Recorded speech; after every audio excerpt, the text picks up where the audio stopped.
This is the Aussie NFL Fantasy Show. You know how sometimes the first play of the game can be a real tone setter? Aussie. Yeah, I basically just went with Ashton Jen Teabag. NFL. He's not a walking 7 for 70 as I learnt last week when he went 1 for 5. Fantasy. I'd probably lean towards taking Henry maybe ahead of McCaffrey just because of what I've seen. The Aussie NFL Fantasy Show. Loading. Australia's premier NFL fantasy football show is back. For the Aussie Gridiron Network, this is the Aussie NFL Fantasy Show. They call me Matty C, and with me, for yet another jump along the off-season game of hopscotch we're playing here, is Australia's finest fantasy analyst. It's Taylor Goodall. Matty, tonight we are the Fantastic Four with fantasy advice that'll make your jaw hit the floor. Let's fucking go. Whoa! Let's fucking go. How long did you spend on that one? Mate, not long enough, to be honest. I've been really struggling with some of these rhymes. I've pretty much rhymed everything with fucking everything in the last couple of years. So I'm really scraping the barrel of this shit.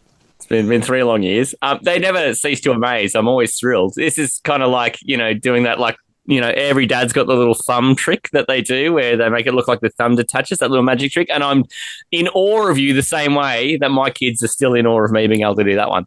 I'm sure even Eminem has writer's block, mate. And it just felt like there was a few weeks there where I was struggling and just coming up with absolute bullshit. But to be honest, that's just who I am and what I do. So, mate, it is. Look forward to where I go with this rhyme thing. You never know. I might change it up and do something different the rest of this year. But mate, look, I'm pretty happy. Fantastic Four. Like, how can you go wrong?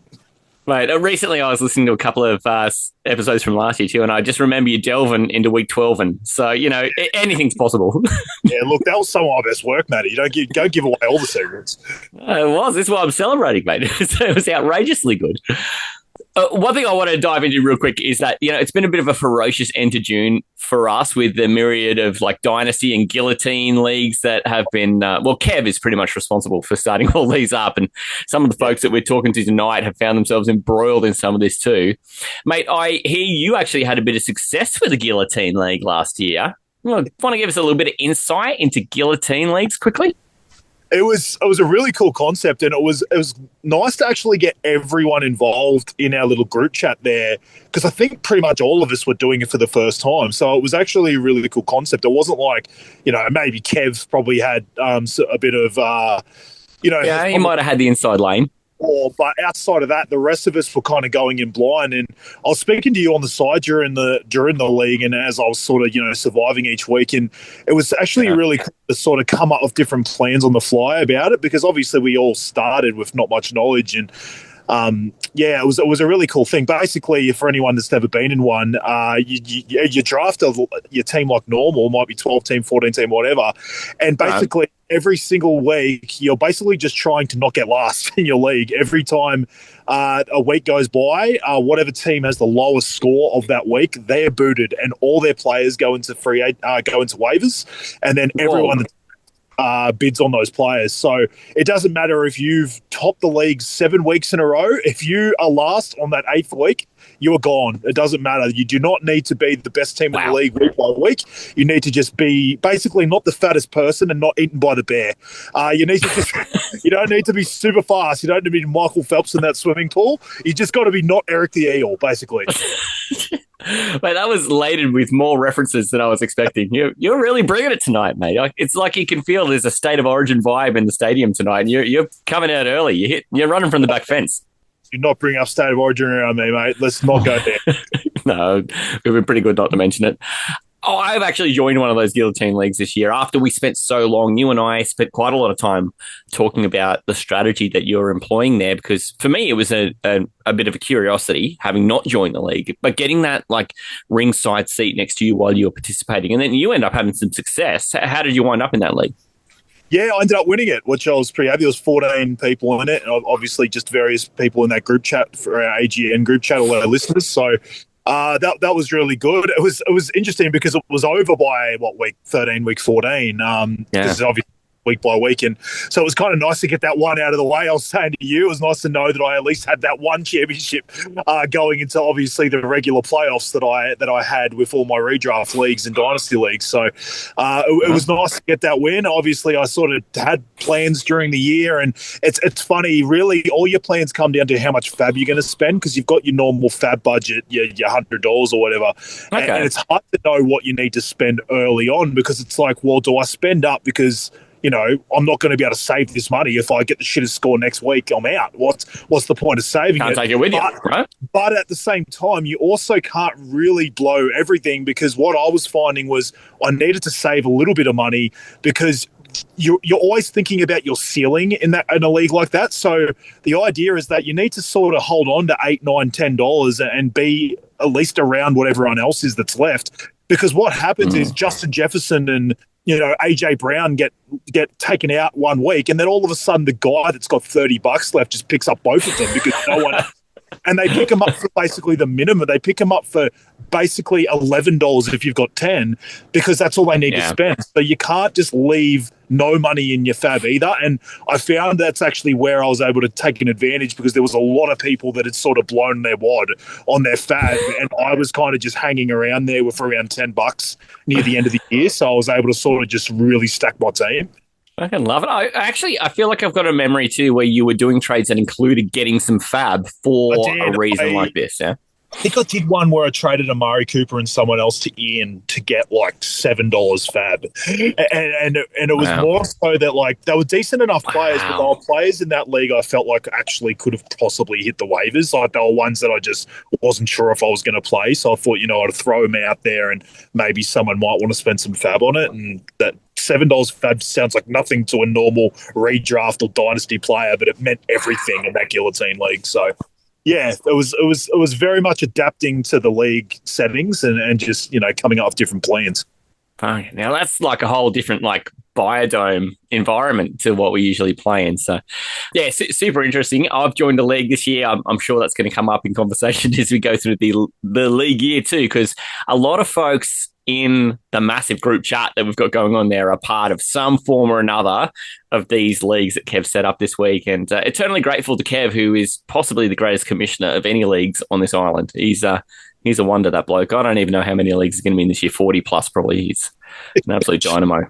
Yeah, there is a lot already. There's like 4 guillotine leagues. He also decided to start the draft like now for the initial guillotine league, the one that I won last year, and it definitely raised some eyebrows, because it's like, Jesus Christ, we're like 3 months out and it's a redraft league. Like, yeah, fair enough, a dynasty league, you can start that whenever you really want. Whenever you want.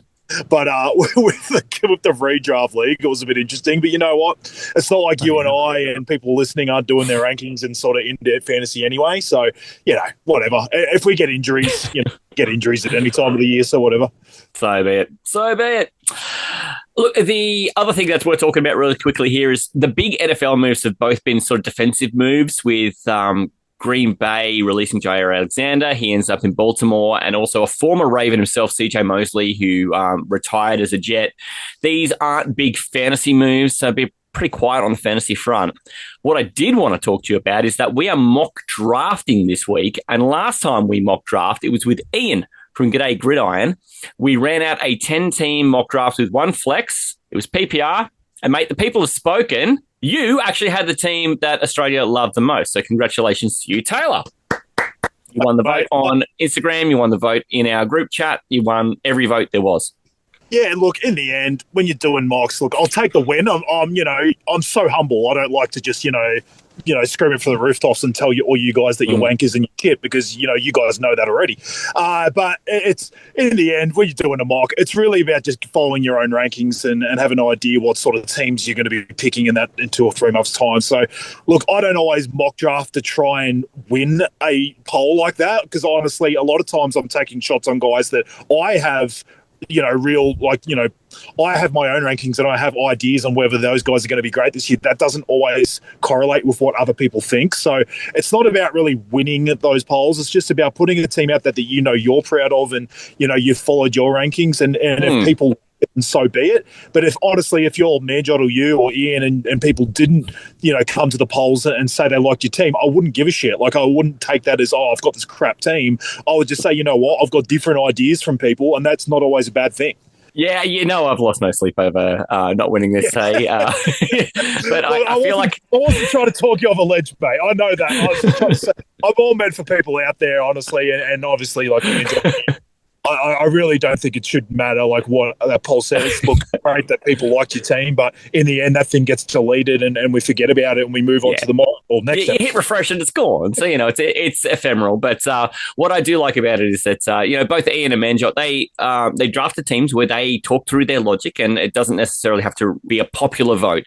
What I like about that is that you are just kind of working off. Mocks aren't about winning it necessarily. As you say, they are about testing your theories, seeing what you learn. So we are going to be doing more of that tonight. Having also just mentioned Manjot really briefly, I also just wanted to thank him because he and I spent quite a bit of time on the weekend with our brother Ian from Gday Gridrion as well, up at that game between Hunter All-Stars and the ACT Monarchs. It was an Australian gridiron game. It was contact gridiron, and our great little company, the Aussie Gridiron Network, got to be super involved in presenting that game on the live stream and all the social media that has come from it and was in the lead up to it. So great job to you, Manjot. Great job to you, Ian. And it was great to spend the time up there. Now, tonight we have got, did you know, Talia, when we're talking this out in the preseason, we started working out the maths on this and go, actually, we've got more people who want to join the show this year than we've got weeks. So tonight we have got 2 guests to introduce. It is going to be hectic. I like that. I said to you earlier in the year, I go, you know what, I want to have that many guests that we are actually doubling up. So it's good that we're doubling up this early in the preseason. And honestly, I think it's going to happen more in the regular season too, because like you said, we've actually got more guests than we do weeks. So it's an inevitability at this point. The interest is growing. We're going to bring them in a moment because we're going to do some great stuff. We'll introduce them, get to know a couple things about them, and introduce some pressing questions from the mailbag. All of that and more is coming up. Stay with us. Gday Gridrion. Some of the things that come out of my mouth, I'm just like, oh no. Yeah, I joke that I've got enough drops from Brad right now that I could probably create Brad AI. Twice a week, all season long on the Aussie Gridiron Network. I don't care that you're 22 years old. No phones! Gday Gridrion. We are back and the blood is pumping for this next segment as we bring in one of the great faces of the Aussie Gridiron Network team. You may know him as Aussie NFL analyst on Instagram, but we know him best from his permanent seat on G'day Gridiron. It's Isaac Coonerty. Welcome back, mate. Thank you. Thank you very much for having me. It is always my pleasure. Tay, are you glad to see Isaac? You guys had a couple of great stories to share last time around. I'm not sure if you're always keen to see Isaac or not. Nah, it's good, mate. I talk a lot of shit, and that's just how it is. But I also said a lot of superlatives about Isaac at the end of last year. Like, it was actually awesome to see him get so involved. He was basically someone we called up at last minute 2 years ago to be on the fantasy show, and then I think it kind of his love of podcasting and honestly the NFL in general, I guess, kind of kept growing after that. And then he was a bit more involved last year, and then all of a sudden, obviously, he reached out to Ian, and he's become a full-time member of G'day Gridiron, and it's awesome. Like, I would love to see that happen with more people. Honestly, if people are more interested in being on G'day Gridiron or more involved in our fantasy show or whatever, honestly, just do the Isaac model, honestly, and get more involved, because it was great to see. And Isaac, you have somehow, I don't know whether this is what happened, whether we kind of unlocked something or whether it was sitting dormant just waiting to escape, but you're enjoying that seat on the G'day Gridiron Lounge. And I really enjoy hearing your contributions. You really feel like you've made a home there?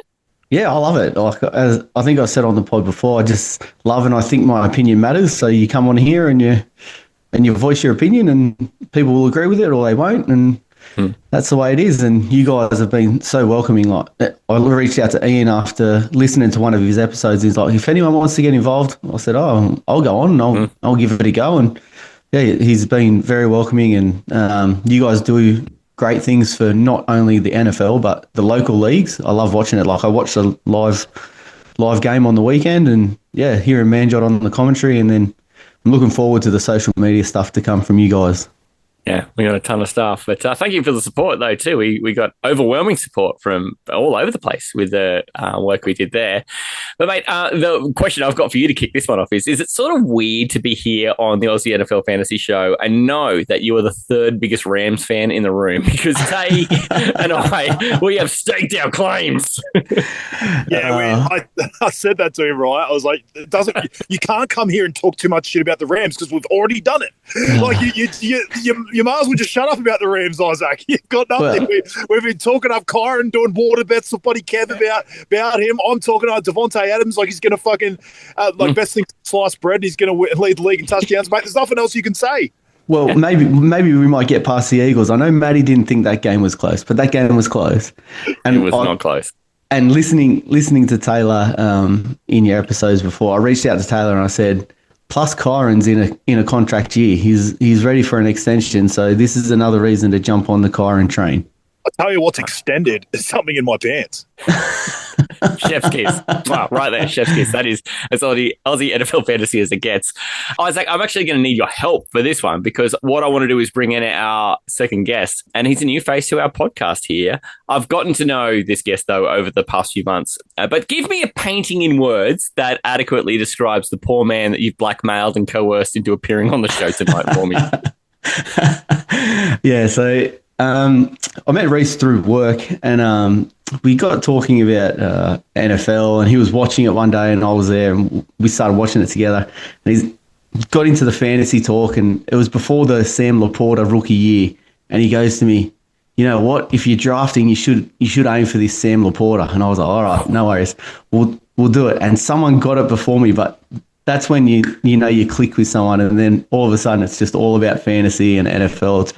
It was great. Jeebus. Well, with this caveat of just having foreshadowed the Sam Laporta record-breaking year, let's bring in Reese Bowditch. Welcome to the show. We're going to go with Bowdo or Reese. How do you want to be known, brother? Yeah, let's go Bowdo. You know, it's let's like go Bowdo. That one word. It's either like share, Jesus. Either way, it's just Bowdo. He goes by Knob at work, so it's all right. Yeah. So it's a pleasure to be here, lads. It's immediately you put yourself with share and Jesus. Yeah. Is that what's happened here?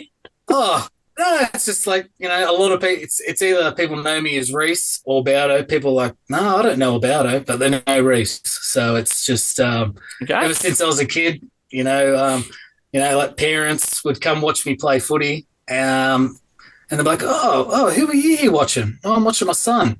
It's like, oh, who's your son, Reese? I don't know, Reese. Can't place him. Okay. It's just a nickname that's stuck, and here we are today. All right, Bowdo. We're going to go with Bowdo. You okay with that? Done. It's all good, bro. Question: have you met Taylor before? Because we only met in the pre-show, and we've been talking online for a long time before. But have you met Taylor before? No, I haven't. I've received a couple of questionable trade offers, but no, we actually haven't officially met. So here we are, Tay. Look, that's how I meet everyone. Is I just, before I throw out a handshake or say hello, it's just a couple of shitty trade offers just to get the blood boiling and just get the friendship going. You know what I mean? So look, Bowdo was he was part of it. You know, you're one of my mates and you're someone who I respect when you get a shitty trade offer from me. That's just how it works. Well, when my name gets changed to Fresh Meat, I know there's some optimistic seagulls out there trying to swoop in. Yeah, it's an interesting group chat, that one. It's only going to get worse. Oh, can't wait. Just tell us about your get up, Bowdo. How did you come about that? Oh yeah. So this is obviously a freebie. It took a solid 3 months to get here, but got second in the tipping comp this year. You know, choked at the end, but that's fine. Almost got that Saquon Barkley jersey, but mate, it's a freebie. If it's free, it's for me. So mate, if you got any swag, send it my way. Yeah, he's in the Aussie Gridiron Network shirt, which I'm loving. Mate, I was getting around in the weekend on one of those bad boys, and they warm you from the inside, which is nice to know. It warms your heart than the rest of you. Absolutely, mate. And I just like to point out, he still hasn't met me because my photo is Brock Bowers and my name is Cock Showers. So just like to point that out. I buried the lead on that one. Often I'll ask you about, okay, so what are you bringing today, Tay? You've got your image up there, you got your name, and I'll lead us down the garden path there, but I completely misstarted the early part of the show. So thank you for drawing us back. It's too good to pass up. Look, it's just important that the people listening know that's my name. So it's out there now, and you can refer to me as Cock the rest of this episode. That's generally what we refer you to. I've been called worse. I don't need a second invitation. I'm there. All right. So, Cock, we usually do this segment where when we bring new guests... Yeah, I know. You're going to regret this. We do this beautiful segment when we bring people onto the show, and we put Isaac through this very same set of ringers last year where we do the 5 questions. You quickly want to describe why do we do this, and then we'll throw the drop in and we'll subject Bowdo to everything that a new guest should be subjected to. We started this concept last year because obviously we did the plan to have different voices on every single week, and we thought, what's a good way for the listeners, just listening in their car or listening, in the audio side of it, just to get an idea of who they're actually listening to without us sort of just trying to get the best out of them during like fantasy talk. We thought, let's do 5 questions at the start of the episode, just to and it doesn't have to be all about NFL fantasy, just about your life or just different sort of stuff, and stupid questions basically to get the person chatting, because sometimes people come on, they might be a bit stiff, they might not be sure about what they want to say in terms of the NFL fantasy side. So we thought, you know what, let's get them on here and just talk and shooting the shit and get an idea who we're talking to before we actually delve into the fantasy stuff.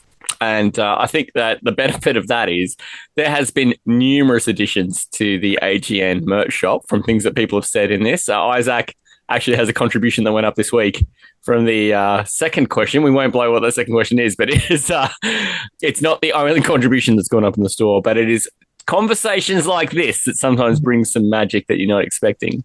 Bowdo, are you ready for the unflinching gaze of a segment we call 5 questions from 2 dickheads? Yeah, let's hit it, man. Another great guest is here.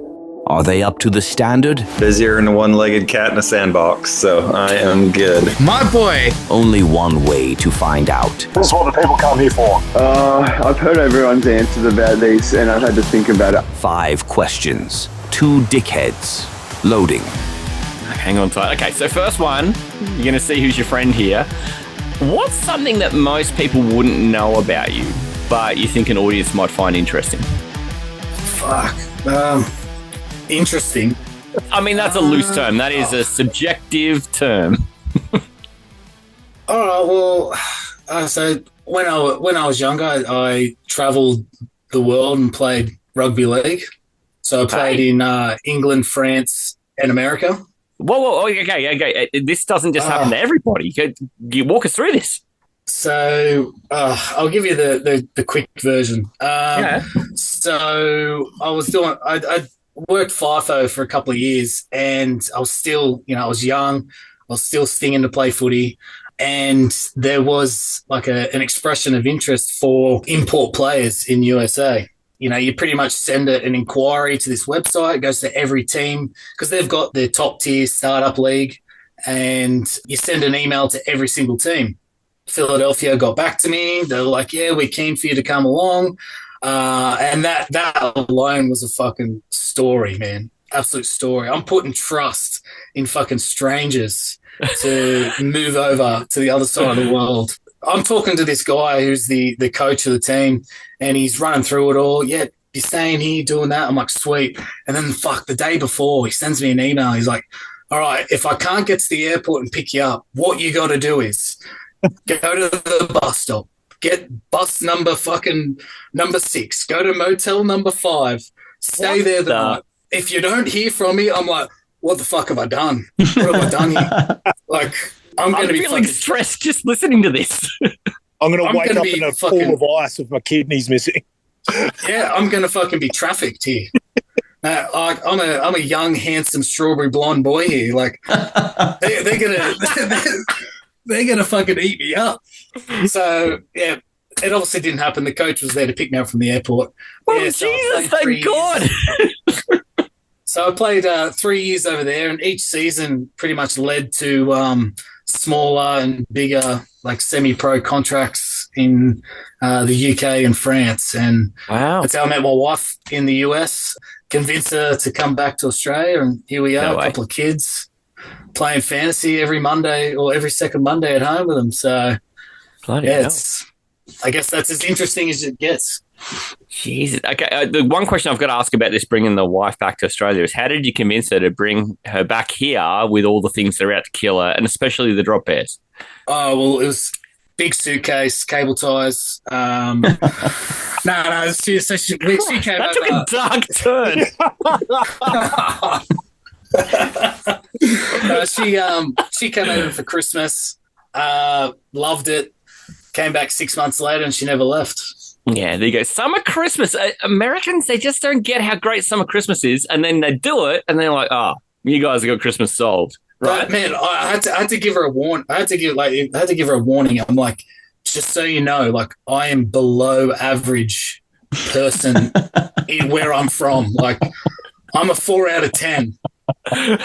Like just so you know. Like there is, Mate, we all aspire to be 4 out of 10, Bowdo. we are hoping to climb the hill to 4 out of 10. And Matty knows something about being below average, below the belt. Everywhere, mate. Everywhere. So yeah, she frothed it. She loves Australia, and yeah, here we are. Lucky you got a good personality, right? Oh, yeah. That bumps me up to a 4.5. Yeah. Sometimes that half matters. All right, Tay, you ready to bring the hammer? That's what she said. Oh, twice. Yeah, look, mate, that was just a really boring question, and I like to bring the absolutely amazing ones, mate. The ones that you're not expecting, and the ones that are going to really, really bring you out of your shell. So, Bowdo, would you rather be fighting zombies or aliens in an apocalypse? Oh man, I'm a huge fan of fucking like Walking Dead. I think I've watched enough series to know how to handle a zombie apocalypse. So I'll probably have to say zombies. Oh, a man who has done his research. He knows what he's doing. Swift knife to the head. Boost. Would it make a difference if we said that these were like the faster ones, like the 28 days later sort of zombies? Oh, fuck. Would that make a difference? Fuck that. Nah, I'm locking myself in this sauna. By the way, I'm in a sauna. You know, we didn't mention the viewers this. that don't know. We didn't mention this because it's audio only, but Bowdo's in a sauna. Have you seen all that stuff about 28 days later that's popped up lately, and about how the some of them have massive wangs, and they're like, they just don't understand why. Lay off those sites, Taylor. Lay off them. It's like a TikTok trend. Somebody introduced this aspect too about the zombies bit, Bowdo, and the question here, okay, so whether they're 28 days later zombies or not, somebody introduced the concept that zombies are the undead, which means that they were previously alive, and there's a massive chance some of these zombies that you've got to extinguish were previously people who you might have considered loved ones. Does that change how you approach which apocalypse you pick? No, fuck that. I don't care if it's my mum. Philosophical now. You're going down. Fuck. Nah. That's exactly what Quinny said. He's like, in an apocalypse, man, you just got to be COD ready. I hope Mum doesn't listen, Reese. Poor Mum. My mum loses a fucking Gmail password. She's fucked, so she's not listening to this. Don't worry. Jesus. Fucking hell. Yeah, Mum's toast, man. I'm sorry, Mum, but if you're going to have to save herself. You'd be better off dead anyway, let's be honest. Look, Mum, you reckon... Look, I know you like zombie and all, but can you still look after the kids those days? Yeah. And she probably would. Sounds like she's a nice lady. All right. Well, I'm going to come back to a more sane question after introducing all those layers of chaos. You have kind of indicated where you've gone with this one. Your favorite NFL team sounds like it won't be a surprise what you're going to say here, but how you came across them. But just give us a quick background about how you stumbled into your team. Yeah, like the story goes, when I went to the US, I would say I didn't have a team. And at the time when I was there in 2014, Eagles were on a bit of a low. questionable. They chased Andy Reid out of town with a stick. That's what happened. They chased him out of town with a stick. Yeah, they done fucked up there. Yeah, Chip Kelly. Yeah, he wasn't very loved when I was there. So, followed suit with the locals when you're over there. Live like the locals. So, I was a Eagles fan from the beginning. So fly Eagles fly, baby. I love that. And the second part of this question is generally, and when did you realize they suck? But the Eagles have been to 2 of the last 3 Super Bowls and absolutely obliterated the Chiefs only a couple of months ago. So we can't even introduce that bit of the question. Tay, we didn't think about that when we wrote this question. What happens if we get a Super Bowl champion? Yeah, it's the old trapdoor, but there's just about a fucking, kilometre of cement behind that trapdoor, so it doesn't actually do anything. So, yeah, the trapdoor didn't really work on that one, mate. That question has no juice. The next amazing question coming from yours truly. And this is also one that definitely seemed to get stuff put on shirts and has definitely really made people think and has brought out some absolute gold when people have been put to the test. So, Bowdo, what would you put on your NFL fantasy Tinder profile? So basically like my NFL... Yeah, a one-liner that basically is NFL fantasy related, but would attract the perfect, partner for you. Fuck me. I don't know. I'm really trying to be like clever and also rude at the same time. Well, onto this spot, and I come out with something to do with CM Seaman, so it can't really be any worse. That's basically the flaw. The example I was rolling with too is like I was saying like handy with handcuffs, that kind of thing. So it doesn't have to be that clever. Take my balls or something. Someone said, which was more related. My Chubb hub. I want to stick my cheese in your head. So they weren't all sophisticated. Don't worry. Man, I'm pretty boring, man. So I'm gonna have to let you down, Tay. I don't think I can fucking think of anything quite clever. Oh, that's fine. It's a toughie to get on the spot. It's a toughie. So, well, that just shows this is either going to be my first time or last time on this show. These are meant to break a human, okay? So don't feel bad. That's the Tinder profile right there. They ask these questions in Guantanamo Bay, mate. Yeah, they don't make them easy. You wait till you see what we put Isaac through in about 5 minutes' time. I'm going to finish this one up with, mate, you've been playing fantasy for a while, and everybody has got that one guy who, for whatever reason, whether they be a superstar or whether they just kind of be going on a bit of a tear for a few games, that you have a super tight connection with, who's your favorite NFL fantasy player of all time. Who is that player for you? Well, I guess these are an obvious one, but for a good, ever since he started, was Nick Chubb. I would always find myself or put myself in a situation, just take him, always take him. And up until last year, man, he always gave me a Chubb. So there it is. There's the Tinder one. There's a Tinder profile. Got it. You got it. Well, there you go. Up until last year, he always gave me a Chubb. So there's your answer. Previous question and now this one. Well, I think that goes for both. So you've nailed the brief. Absolutely nailed the brief. Thank you for surviving 5 questions from 2 dickheads. What is great now is that you get to play the role of antagonist while we put Isaac through something similar. This is the first time in 600 shows on the Aussie Gridrion Network we're going to subject 2 people to 5 questions from 2 dickheads. And Isaac, we have got new questions for you. Awesome. It's going to be so great. Tay, do you want to kick us off? All right, so I guess we're still 5 questions from 2 dickheads. It's just still the same concept, but for any returning guests from last year, like Isaac, that already answered those questions that Bowdo did, we've basically got a set of 5 new questions. We subjected into it last week, and we'll be going straight to Isaac this week. And the first one's just great. They always are.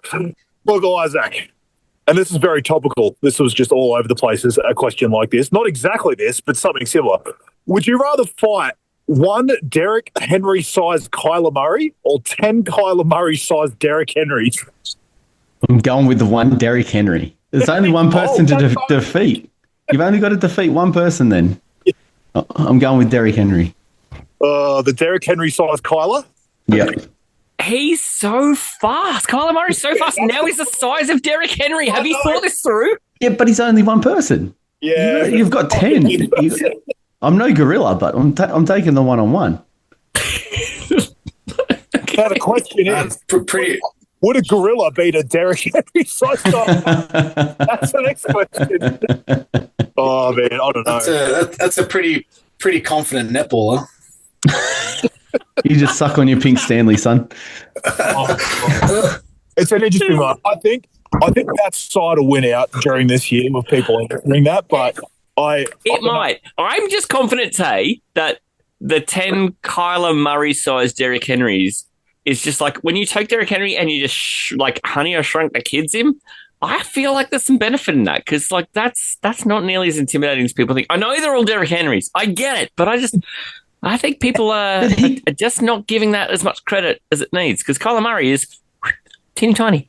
They can surround you. There's more than one. Yeah, but you've got multiple children. How many of them are you scared of? All of them. And the dog. They gang up on me. All right.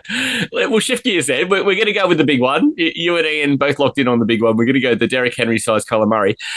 Mate, which player in fantasy have you avoided drafting because you just don't buy their hype? It doesn't have to be this year. It could be any season where there was just a player on the hype train and you're just like, no, not doing it.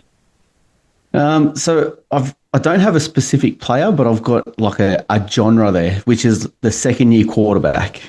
So a bit like CJ Stroud from last year, I don't want any of Jaden Daniels or Bo Nix this year. I want to stay away from the second-year quarterback. How come?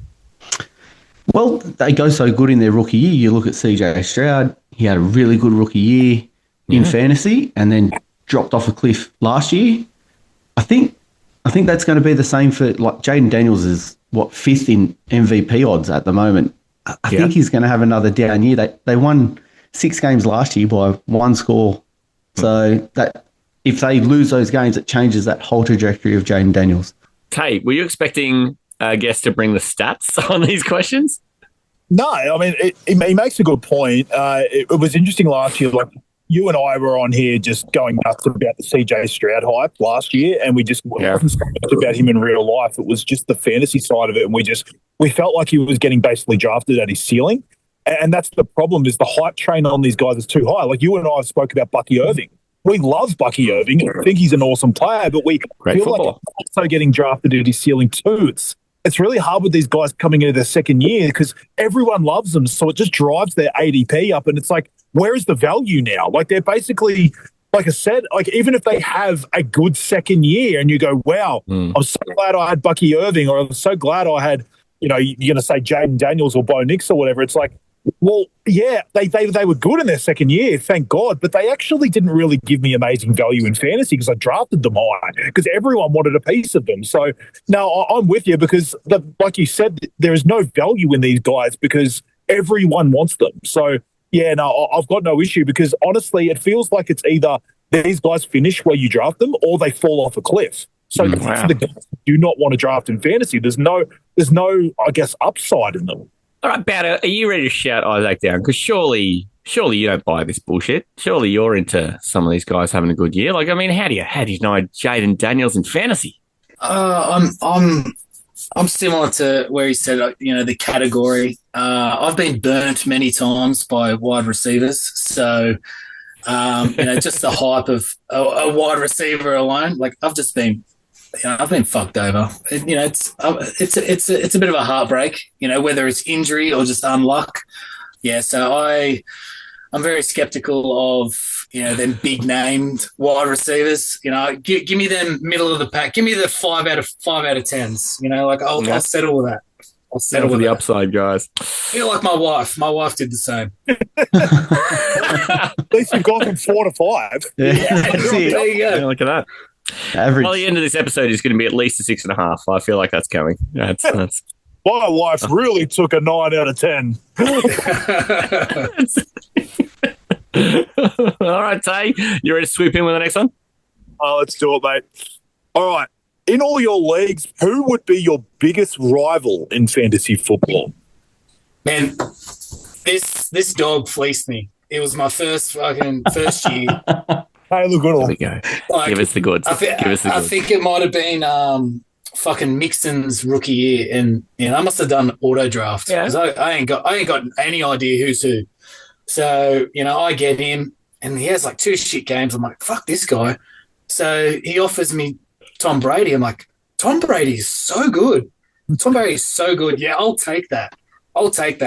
And the whole group chat's like, you're a fucking idiot, Bowdo. You fucking gave away an RB1. So ever since then, it's just like, like I said, I'm not going to mention his name. And death to the Legion. You can see the hurt still in his eyes. He's all pissed. Look at him. He's all pissed. It's been 8 years. It's not just the sauna that's eating me up. So, I keep mental tabs, whether it's the round 3 battle and I win. It's just another week for him, but deep down, it's one for the good guys. Jesus Christ, Bowdo. Look at you. Kicking ass, taking names. You spiteful bastard.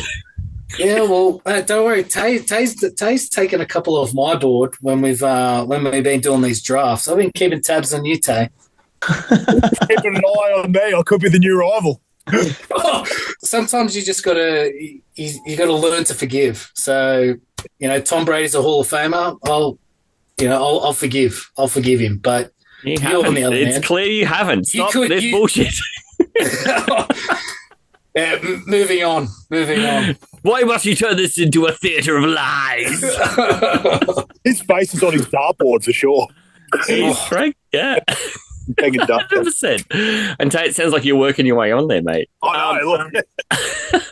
You're reserving some space? Yeah, look, hopefully it's a good photo of me getting my good side. Yeah, mate, not one of these AIs that I'm getting whacked up on social media because some of them are questionable at best. Just look like James Gordon every fucking time. James Gordon. I don't even know who I look like. I'm starting to look more and more like that guy who was on the Trainwreck movie. Hey, Isaac, have you got a fantasy rival who is his name shall not be spoken? He's Fantasy Voldemort? No, I'm happy to name him. Josh Viggers, who come on here with you guys last year. Week 16 last year. Mate, he would be the same. Like, it's just you've got to beat him. And yeah, I think his name, if you get other guys from our group chat on, will come up quite a lot. This is great. So it's like the Ashes. It's like, I'm not even hiding. It's Australia, England. Is it like that? Oh, pretty much. Because I like to brag about it, and so does Josh. So whoever gets bragging rights out of that, it's on for young and old. Come on. Or when you win or lose, that you got to beat those guys because you just know you're going to be on the end of it. At least if you beat them, you can dictate the shit talk. It's like, all right, you know what? I'm not going to actually talk that much shit, but at least you know you're not fucking copying it from them in 5 weeks. So it's about dictating the smack. Yeah, and the other one in the same fantasy one is Rogan because he is a really funny dude and gives it to you just as well. It's just so fun to just banter with them too, with those two in the group. But Rogan, I find him quite funny, and just giving it to him is pretty fun. And the whole league gives it to him too. If he's not, there's no one I've ever seen that if they're like coming 10, it's more. Like he comes. If he's 10th or 9th, he's copying it more than the guy that's 12th. It's actually hilarious. Yeah, but he takes it so well, and he'll come back at you. It's a fun bit of banter. It's a good group chat to be in. Reese has entered it this year, so it's good. Every league needs that guy too. The one who can dish it out but can take it, takes on the chin. And when he sucks, he can just try and wordsmith his way out of it. Every league needs that guy. Yeah. So shout out to Rogan and Josh. What I love is that's practically my favourite in new food. So there you go. Terrific. Next question for you there, Isaac. Would you prefer to toss a coin to make all your fantasy decisions, or would you prefer to have your mother do it? Go. Flip of the coin. That's generally what I do anyway, and it never works out. Flip of the coin's an upgrade on what Isaac's doing. Oh, 100%. You don't think Mama C could do better? Nah, she's got no idea about the NFL. When I was growing up, they were like anti-NFL. It's so boring. It's so this. It's so that. That was soccer and rugby league and all that type of stuff. But yeah, it's all right. Bowdo, I've got to ask you about this one. Which way would you go? Would you go the coin toss or would you get Mama Bowdo in there? Like I said, Mum's got no idea. She even like she's already copped a bit of a flogging on this episode, to be honest. Oh, yeah. If she's a zombie, she might know who she's going to pick, but nah. I'll go the in-laws? How about the in-laws? Do you reckon the in-laws? They're Philadelphia strong. Come on. Yeah, I think I would have a bit more faith in the in-laws. My father-in-law's a bit of a fucking know-it-all, so okay. Now you all are. I'd probably. Oh man, Reese is starting so many family risks on this podcast. If any of your family members listen, he's stereotypical American. It's like Friday Night Lights. He's the high school coach. I shit you not. It's amazing. Normally, when we get a guest on, we ask them after it to maybe post the episode on their socials. Yeah. Their families or let their friends know. But I was going to be like, no, fuck you guys. I'm not going to. Fuck. Bowdo's just trash talking all of the in-laws. I love it. Shout out to Mike. Love you, Mike. No, you don't. Does he? But does he? Happy Father's Day in America. It's a couple of days, but hope your boat's doing well. Jesus. Isaac has lost it, by the way. He's on mute at this stage, I think, because he's just losing it. There's so much resentment in that. I hope your boat's doing all right. Let's detour back to fantasy, you guys. Yeah, we do put it getting away from what we're actually meant to be talking about. Yeah, 100%. But yeah, I get Mike to pick my fantasy team. I trust Mike. Okay. Tate, do you want to wrap this one up and we'll put a bow tie on it before we hit the mailbag? Yeah, let's go for it, boys. All right. So, which sports movie character would you draft in your or just in a fantasy team? Race, you're up. You don't have to pick anyone. It doesn't even have to be an NFL movie. Like a gridiron movie. It could just be... The example we've already had was that Ian comes on and he picked a race car driver because he's like a bit of a... I have no idea who the fuck that was, by the way. It's a bit of a salty arsehole. It's like, I want that guy on my team. So, there's your example. Go on, Reese. So can it be like I'm talking like any character, any genre of movie? Yep. No, got to be sports movie. Got to be a sports movie. Oh, yeah, sorry. Yeah. Oh, well, fuck. I didn't read the fine print there. Probably, I reckon Rocky. You'd probably go Rocky, from Philly. Positions he playing? What is he? He's got to be a defender. I know we don't talk about defensive players. IDPs. Wait, mate, we're in an IDP league. Oh, he's in my super flex then. He's got to be a linebacker or something like that. He's like a Zach Bourne. He's a dog. He's just tackling all day, man. 110 tackles this season, I reckon. Yeah, man, his face, he'll be like, fucking Adrian. He'll be all bashed up, but he'll still get out there and make your tackles. Shout out Zach Bourne. He'll be like, instead of Adrian, he'll be like, 4th and 10. You like that one? Yeah. Okay, I'm packing away my impressions. Put that in the job. Omaha. Isaac, who's your sports movie character that you want to draft in your NFL fantasy? Petey Jones, the running back. The running back, y'all. Running back is such a good position in fantasy, and he will just eat it up. Damn. Give me Petey Jones. Give me Petey Jones. Fuck. This is going to make for some great social media, you lads. After all the social media we got up about Ian's answers to these ridiculous questions, you guys have really fucking brought it. I love it. Thank you so much. You're welcome. You guys have just played 5 questions from 2 dickheads. And my next favourite bit to do before we wrap up this Friday show is to go and hit the mailbag. This is the first time we'll get to play the mailbag drop this year. I'm pretty pumped about it. Surely you must have questions. Please reach out to us. When Tay and I get asked about fantasy advice, we are not backwards about coming forwards at any stage. Get your question read live on the show. If you've got a mailbag question, or if you're really keen to just get on the show, we'll make it work. At Aussie NFL Fantasy on Facebook and Instagram. That was Phillip Rivers and his sack. Mate, it's been a long time since we talked about Phillip Rivers' sack.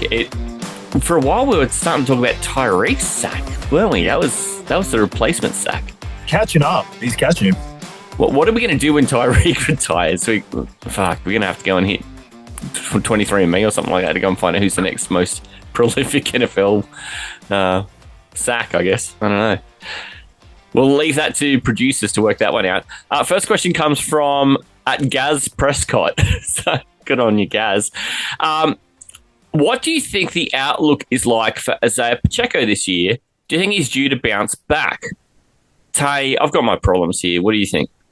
It's a weird one, right? Because I almost feel like the perception on him so low this year that it does actually offer up potential for value, because they haven't exactly just gone out and drafted something, guy that's going to straight away take over him. Obviously, you still got Kareem Hunt there, which sort of shared that role, but it was more to do with Isaiah Pacheco coming back from the injury. And then as soon as he did, they were trying to get Pacheco back in, but then he kind of just couldn't stay on the field himself. So it was a real weird split.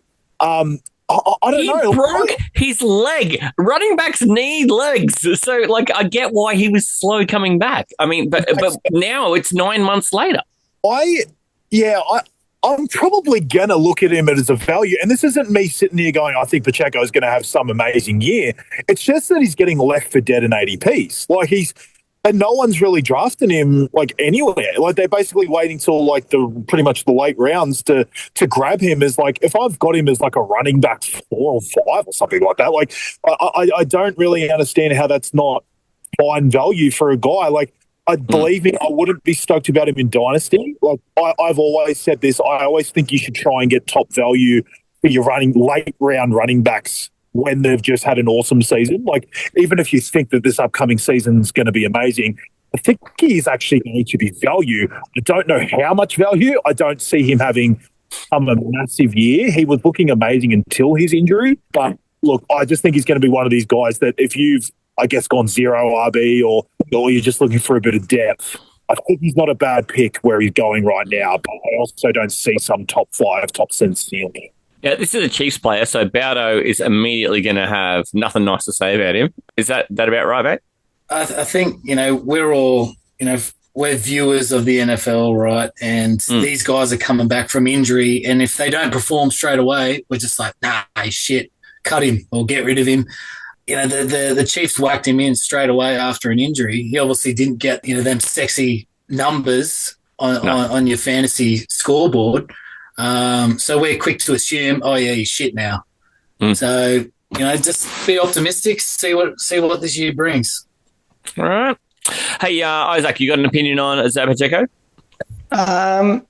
Yeah, I'd pass on him just because the leg injury was so bad. It was a pretty bad one. We've done a few drafts we're going through now, and I came across him and I left him there. It's just a gut feel for me. Yeah, I have yet to draft him in a mock, but once we started talking about, what's his upside versus where he's getting drafted, making me think maybe I need to rethink my position. All right, Gaz Prescott, we think he can bounce back, but just be a little tempered in your expectations by the sound. This is kind of weird after something that came up a little earlier in the podcast. This is from at the Rogan Josh experience. So weird. How is this possible? Which of the Bucks wide receivers should come in second to Evans whilst Godwin is unalived? That is, we're expecting that Godwin may even start the year on PUP. Are we trusting McMillan or Igbuka? Is that really where this one's boiling down to, Tay? Mate, my love for McMillan. I came in last year, grabbed him basically every dynasty I was in. I really like his talent. He's one of these guys that I look for when I'm drafting late in dynasties, where I look and go, why did he end up falling to the 3rd round? Was it actually because he's not a good wide receiver, or was it because he didn't have the measurables in the combine? And they're the guys I look for, is guys that are very good football players, but they just, for whatever reason, don't have long arms, or they're not ridiculously fast, or they, like a Puka Nakua in a way. you're looking for that guy that's actually a far better football player than what he's getting, drafted as. And I just felt like he fit that mold. He just had a great catch radius. His route tree was awesome. And I felt like he had the opportunity last year. It just didn't quite come to fruition. Now, I will say that I think Egbuka he was like literally my favorite wide receiver going into the draft, though, this year. So it's really hard for me because I love both of these guys. They're both it's kind of a funny one because I almost feel like both of them are good out of the slot. So I do wonder who's actually going to get that slot role and who's going to be the outside. So I imagine it's probably going to be McMillan on the outside and Egbuka in the slot, but it's interesting to see who gets that role because it's be a pretty decent role in that Tampa Bay offense. Whenever Baker throws long, that generally is to Evans. So that role I'll be very interested in. Whether we know that by draft season, I don't know. But look, I think I would say if I was in a redraft, I think it would be McMillan initially because rookies obviously might take a couple of weeks to sort of, get with a playbook and really sort of sink their teeth into the season. So I think if I was looking for like a sort of a breakout or someone that's surprising in that first 4 weeks, I think it probably would be McMillan for me. And that's the kind of guy that you check Godwin's progress and you trade him maybe 3 or 4 weeks after 3 or 4 good weeks, knowing that Godwin's possibly coming back in whatever amount of time. I think it's really valuable to add in the layer of strategy there because clearly Godwin is likely to be a slow start. So you may be able to massage the world around where you pick him up cheaper than market value, even though he's already being drafted as the number 2 receiver in that offense. Hey, I'm going to go to Isaac next. What's your thoughts on this wide receiver conundrum in Tampa? Yeah, I think it's going to be McMillan. He knows the playbook. He was there last year. He had quite a good rapport with Baker.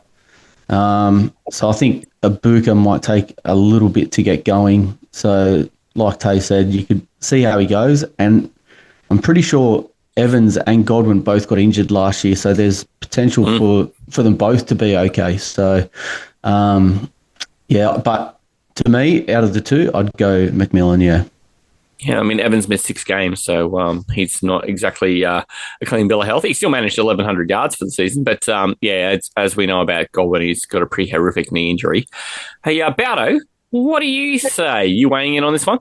Yeah, I'll use an example here. I think like McMillan and Egbuka are a bit like apprentices, and they're tradesmen almost on their way ready to retire. So once Evan goes, Godwin goes, McMillan and Egbuka will finish their trade and they'll be the number 1 and 2 there at some point. So I think I don't want to be boring here and copy you guys, but I agree that McMillan's probably the go-to guy at this point in time. He had a good finish towards the end of the season. Why not keep that going? So what's weird about this is in this 10-hour car ride I had with Manjot the other night on our way back from to and from Newcastle, he was in a position where he had the opportunity to draft McMillan in a dynasty and he was nervous about doing it. And he had this 3-pack of reasons why. He said, Chris Godwin, he said that because Cohen is now over at the Jags as the head coach, Duval, and he had this other third reason, and it was all this thing about de-selling McMillan. But then since that conversation, Jaden McMillan, he was the 5th wide receiver in fantasy scoring, and he had 5 touchdowns in 5 games towards the back end of last year. So, all of a sudden, I think I was going to be one of these guys who's like, oh, it's Egbuka. I actually feel like I'm also going to be boring and go the McMillan end of this, only because after this crazy conversation with Manjot where he was de-selling him, I kind of went and did a bit more reading. I'm like, dude, this is like a slam dunk to me. So sadly, I'm going to be even harder on this than probably everyone else and go Jaden McMillan. For anyone worried about Cohen leaving, everyone had that same worry when Canellis left the year before. And then all of a sudden they found someone else and go and to get that offense flowing. I don't have the same worries. I honestly think that offense is going to be great again. Yeah. And we know that Baker's likely to throw 550 times. This is something that I've been pretty vocal about in this offseason, is that passing targets is going to be the place to look in that Bucks offense, and that potentially the backfield will shake out differently to how it did last year, because we know that Rashad White had a little bit of difficulty staying healthy, and that Bucky Irving kind of found himself into some volume that wouldn't usually be there. And that once Rashad White returned, that volume did start to shift back towards him. So we think what is likely in that Tampa Bay offense is that the passing volume should be much easier to predict. Guys, we've made it to the end of the first show of the week. This is Friday, all done and dusted. Have we traumatized you severely enough that you wouldn't join us on Sunday? Isaac, you've been through this before. I'm sure you're resilient enough. You're back, yeah? I'll be back, but I just saw Reese turn up that sauna to full temperature, so maybe he won't be back. He's ending it all.